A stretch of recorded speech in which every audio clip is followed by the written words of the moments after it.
Hello friends, welcome back, and new watchers, welcome to our channel. Please like, subscribe and share to help us with our growth. So this is day number 4 of our sourdough starter, which we started from scratch. So again, like we saw yesterday, you can see there's bubbles forming. We have maybe a bit less looking bubbles than yesterday, but they're bigger bubbles, which is nice. So today we need to feed it a bit. I've got roughly 2 tablespoons of flour in here.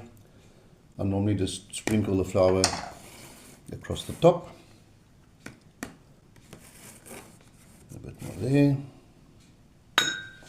And then we'll use the back of our wooden spoon again, just to bring the flour in nicely. And remember, we want to keep this kind of runny, because we're not making a dough yet. We're just feeding the starter so that it can keep fermenting on the new flour. So this is becoming a little bit stiff, so we're going to add a little trickle of water, and again we're using normal tap water, nothing fancy, not distilled water, not cooled down kettle water, just plain water straight out the tap.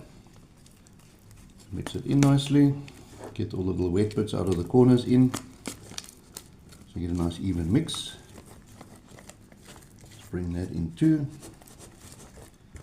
Also important, just scrape the bottom of your container as you go, so you don't get those sticking and going funny on particular places. Bring that a little bit out the corner.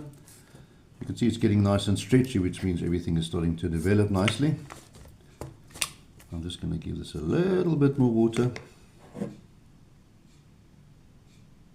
really just a tiny bit, and bring that in.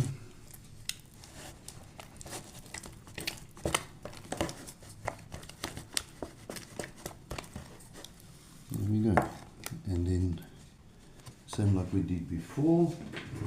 So use the back of a spoon. You can also use a butter knife if you want to, just to scrape down the sides of the container so that you don't get the dough all sticking to the side and going funny up there. So that you can just scrape off. And we can scrape the back of our spoon off. And then you can put this back in the fridge like we're going to do, to ferment overnight, or you can put it on your counter, just not in the sun, where it could be moderately warm. I just find it does ferment nicer in the fridge. So thanks for watching. I hope you are making your own starter at home. Join us again tomorrow for an update.